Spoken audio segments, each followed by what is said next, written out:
Good morning, everyone. It's really nice to be back. I'd like to take the first question. Good morning, Dr. Joe. I'm William Kossoff with Safe Management, and I understand you had some health problems recently and had a leave of absence. So just want to know how you're doing. Good, thank you very much for asking. I did have a little health issue. I've never had one before. I had an infection in my leg. It threw off a blood clot to my right coronary artery. I had a heart attack, and it's all been taken care of. I took a little leave of absence. First time I haven't been working probably since I was about 14 years old.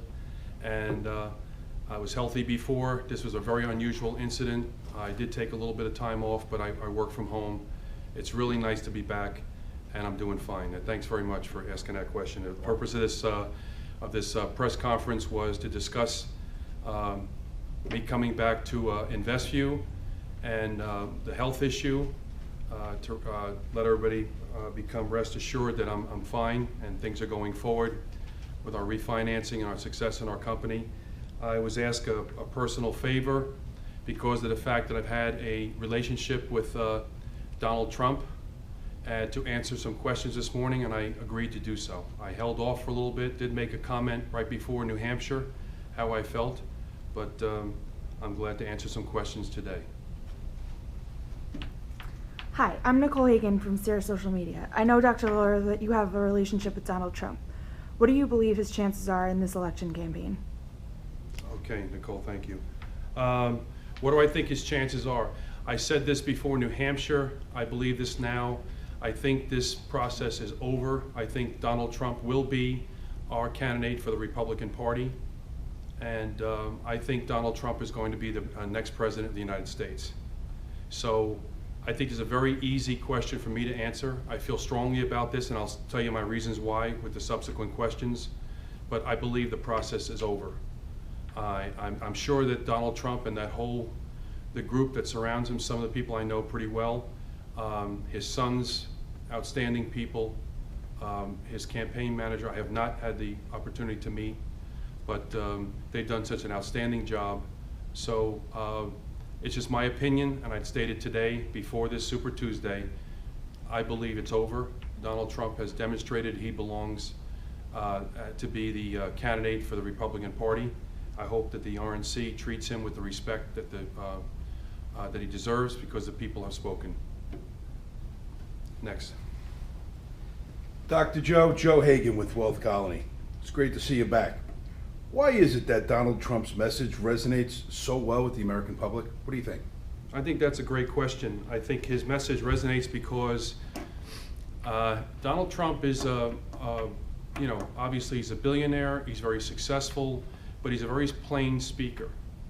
I mean, Donald Trump, when you listen to Donald Trump, you get the message from the macro, not the micro. He brings up topics. I mean, he's already said this several times.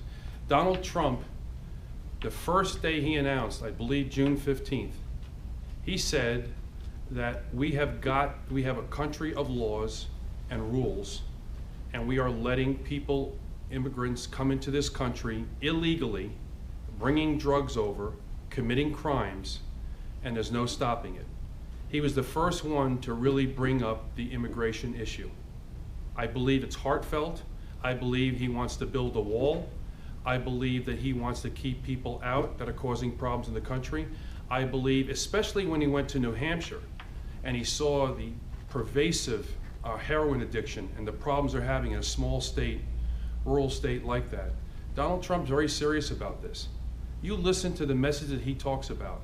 He talks about winning again.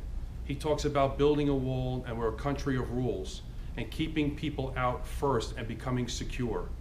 Donald Trump was the first one to say, when there's a problem in Syria, when all these refugees were here, Donald Trump was the first one to get on national TV and say, why isn't Jordan and Saudi Arabia and all these other countries taking these refugees in?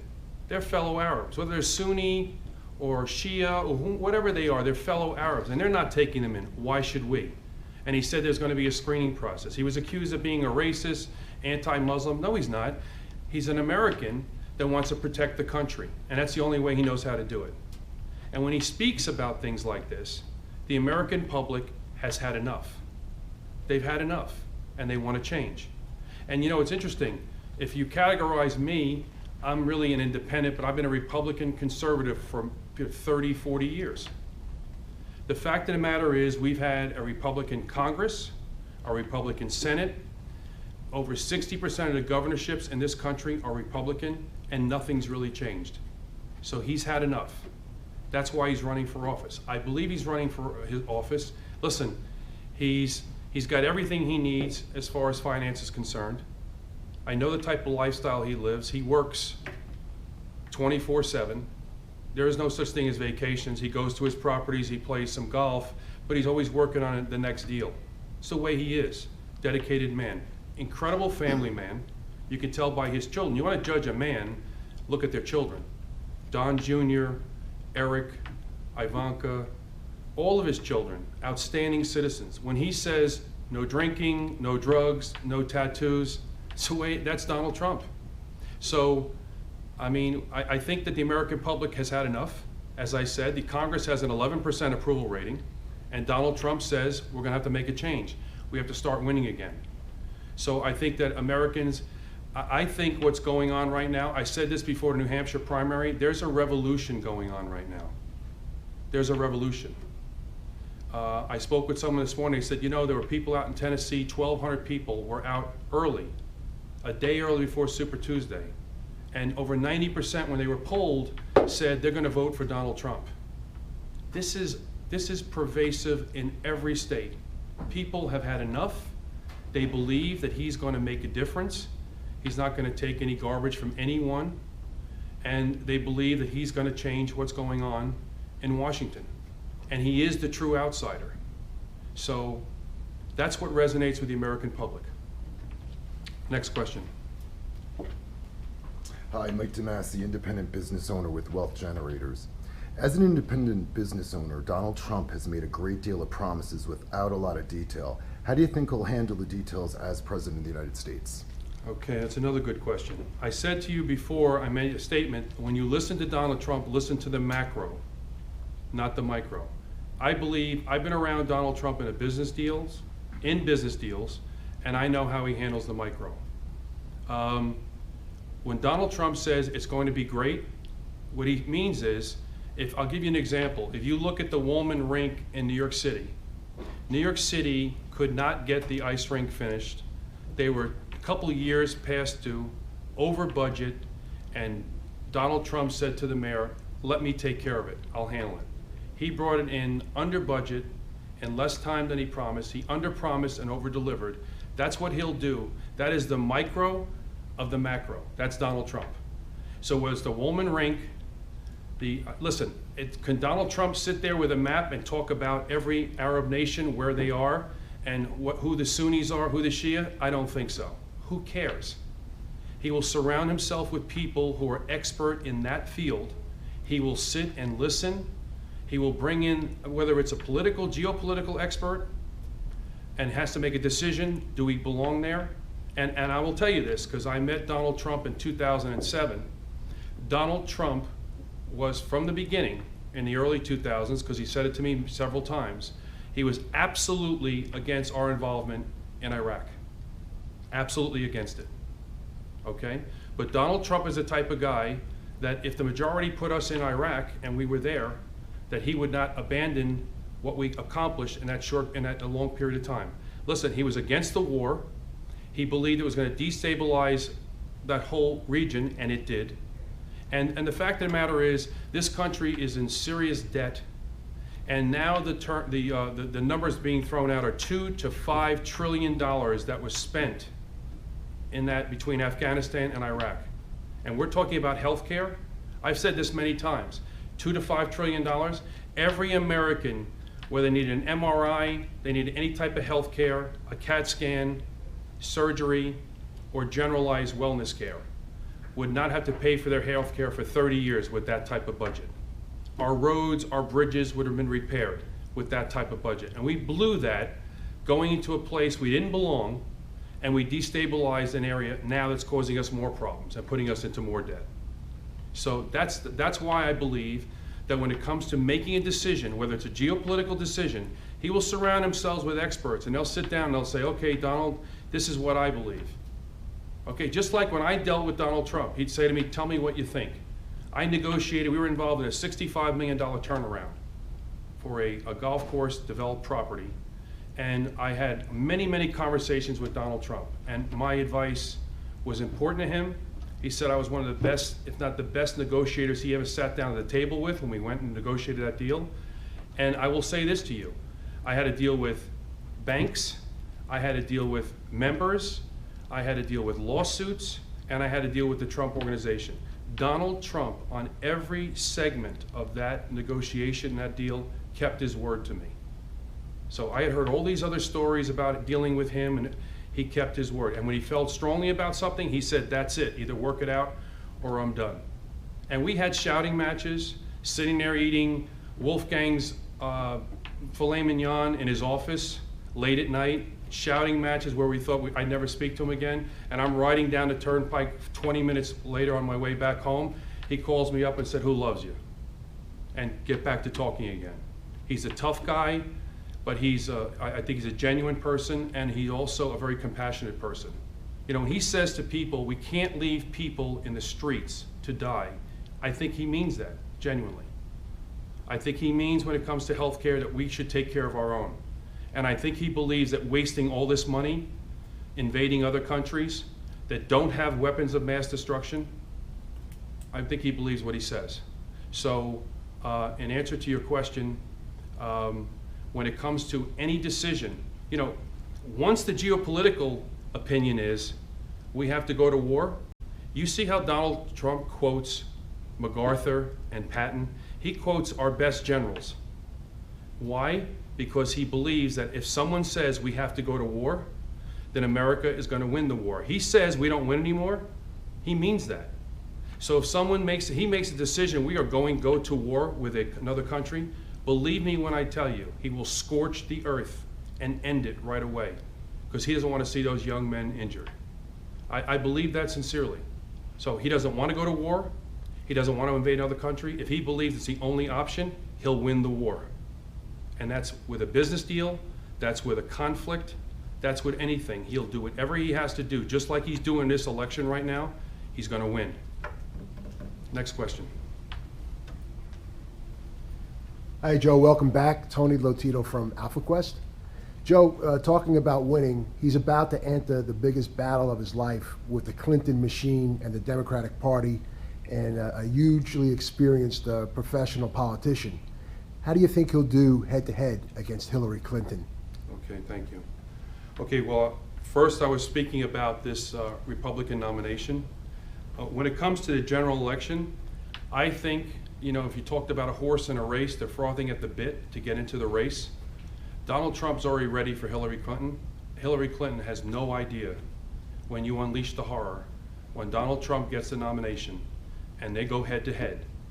People and pundits have been saying, and people have said to me in the last 2 weeks, that this will probably be one of the closest elections, just like 2000 could be decided in the courts. It's my personal opinion. I don't even know if Hillary Clinton is going to last without getting indicted. I believe what she did was wrong, and she shouldn't be a candidate. That's my personal opinion.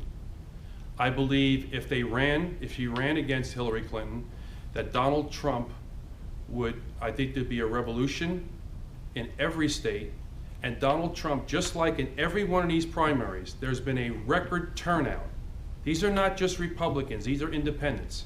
It's also my personal opinion, the reason Bernie Sanders' message resonates is because he is against the establishment. He has pointed out many things that we can all agree with, about Wall Street never went to jail, about the subprime mess costed taxpayers trillions of dollars, and it was unfair. That's true. As far as his socialistic type, we are a socialist country in many ways. We have Medicare, we have Medicaid, we have Social Security. Okay, but there's something about capitalism that Trump and I and many other people believe in that resonates, and that Bernie Sanders, we just can't agree upon his tax, the way he would tax the American public and some of his other views. But the fact of the matter is, there is a movement against the establishment. I personally believe that at least half of the people that are supporting Bernie Sanders now are not going to go to Clinton, they're going to go to Trump. I believe that when it comes to, listen, Trump is running against candidates right now in their home state. He's close in Texas, he's ahead in Ohio, he's ahead in Florida. These are senators and governors, sitting senators and governors in their home state, and he's ahead. That's because of the revolution that I'm talking about. So head to head, it's my opinion, Trump wins 40+ states as the next president of the United States. Next question. Yes, Dr. Louro, William Kossoff again with SAFE. Recently, Marco Rubio and Ted Cruz the past few weeks have been attacking Donald Trump differently than they did before, especially the attacks of Marco Rubio this last week. Can you comment on that? Yeah, I think it's interesting. Maybe if they started that 2 months ago, they'd been a little bit better off. It's too little, too late. Yeah, they're getting down and dirty. They're going after Trump. Trump went after them. You know, Trump is more of a reactive guy. If you go back to the beginning of this campaign, Trump's a counterpuncher. You jab him, he knocks you out. So that's been the case so far. You know, I have never seen so much talent in my lifetime on one ticket as what the Republicans have brought to bear. There's some great people there. You know, George Bush, Jeb Bush, you know, long-term political family. He's the third Bush. He had a lot going against him. His ideas, his job as the governor, his performance as governor of Florida he was the greatest governor in Florida's history. His job was incredible. John Kasich, he's a balanced budget committee, worked with Reagan, balanced our budget, and then he goes to Ohio with a deficit. Now there's a surplus. He adds 400,000 jobs. You know, Ted Cruz, probably the greatest debater I've ever seen. You know, a true conservative. Marco Rubio, he may be president someday. He's talented, he's young. Kennedy was president at 43. What is Marco, 44 years old? But attacking Trump now, at the last moment before Super Tuesday, I think it's a little beneath all of them, because, you know, they should have done this. If they're going to go after Donald Trump and his integrity, they should have done that 3 months ago. They didn't. You know, Trump was the only one that had the guts when they got in the first debate, and the question was, who would not pledge to run as an independent? And Donald Trump raised his hand. And the reason he raised his hand, everybody said that's political suicide, it's over, he's not going to support the Republican candidate. That's not why he raised his hand. He raised his hand because he knew, as an outsider, the Republican establishment did not want him, and they would do anything to get rid of him. And that's not letting the people's voices be heard. That's allowing the establishment that has screwed things up here for long enough to determine who the candidate is. So he qualified it. He said, if you treat me fairly, I give you my word, I will not run as an independent, and I will support the candidate, the Republican candidate.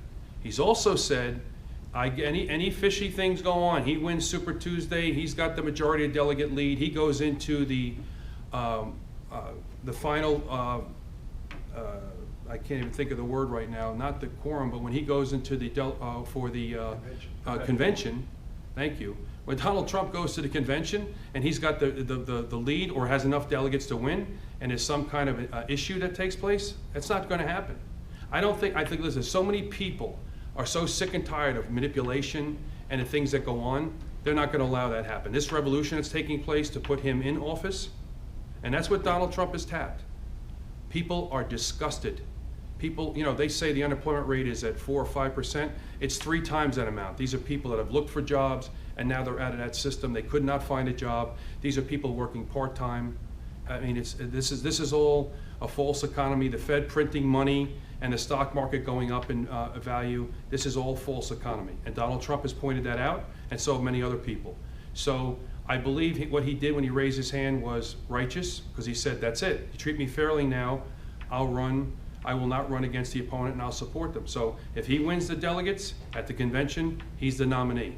And the Republican higher-ups and hierarchy have got to say, you know what, we don't agree with some of the things you do, we're going to give him some advice, then fine, and you work with him, and you help him along, but we support him as the candidate. Thank you. Next question. Hello, Dr. Louro.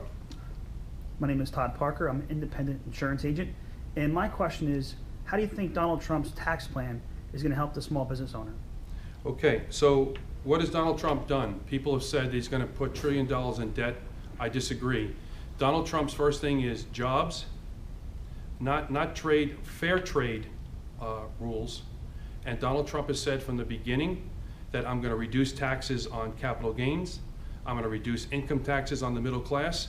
I'm going to help stimulate the economy, get the GDP up to 4 to 7 to 8, 9% by stimulating the economy. It's all about jobs, stimulating the economy, and by stimulating the economy, our debt will go down. We'll pay off our debt.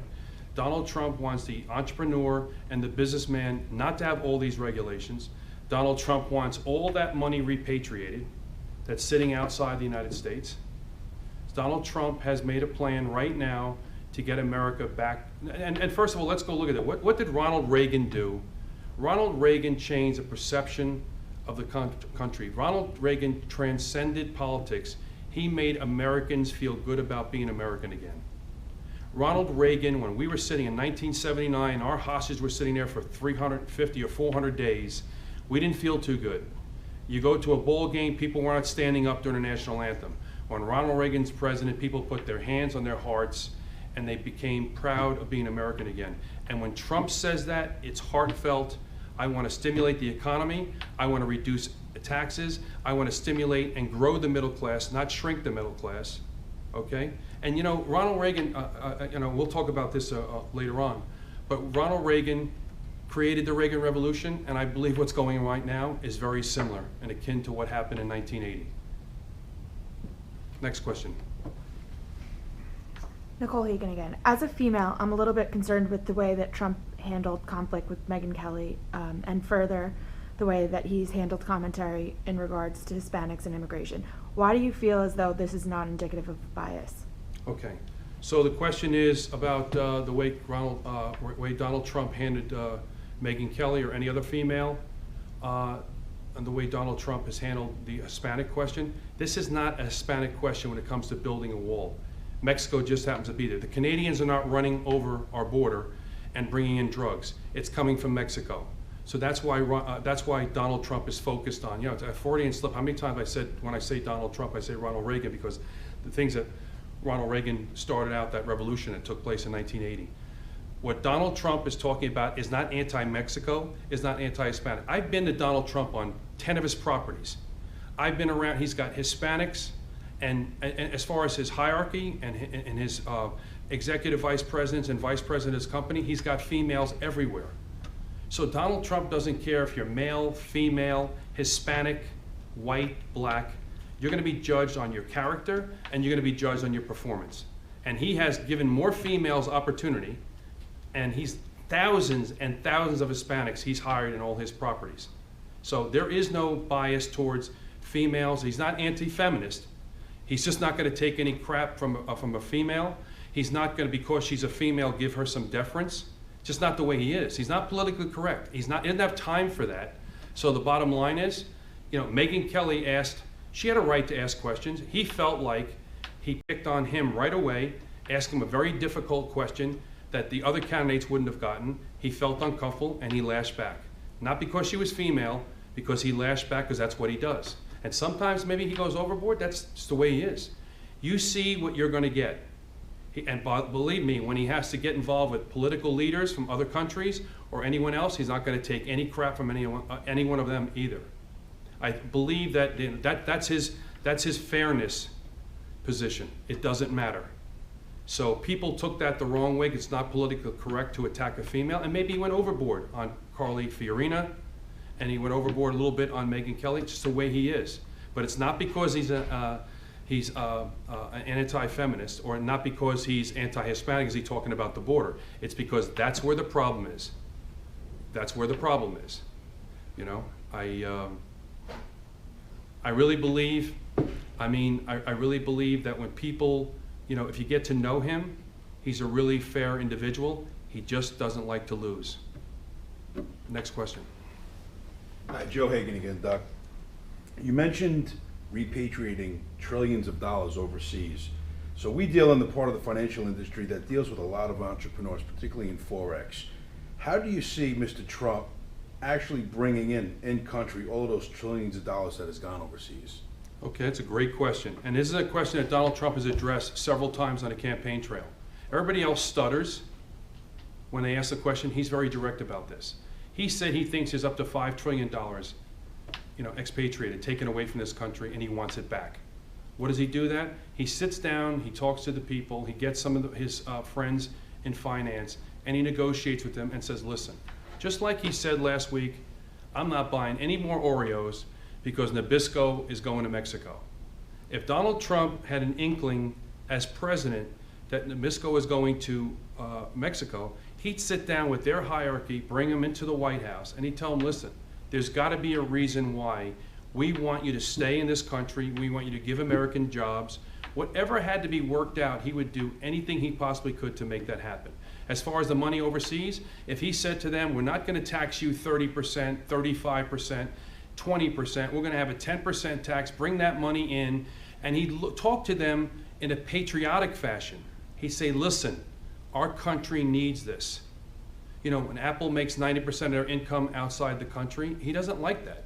He believes it's wrong. Donald Trump does everything in this country. Yeah, he might do some projects overseas, but the majority of what he does and the Trump organization is located in New York. And I believe that he will take that $5 trillion and work one by one with all these big corporations, sit them down. Number one, he'll make policies that want them to come back. And number two, when there's some difficulty, he'll negotiate, whether it be tax credits or whatever he uses.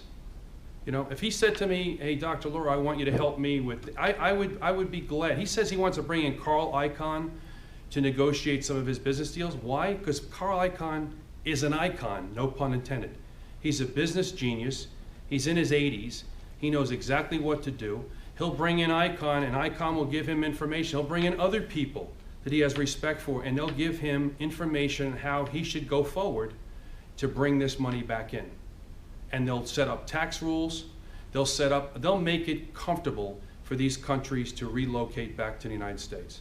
I believe that's what he'll do. He's mentioned it several times. It's important to him, and that's a great source of revenue for the government. Next question. Tony Lotito again from AlphaQuest. In deference to time, I think this is the last question. You talked earlier about the field of candidates in the Republican Party, some really great politicians and people from Ted Cruz to Kasich to Jeb Bush. As he assembles now his cabinet, who do you think he's going to pick for vice president? That's a great question. I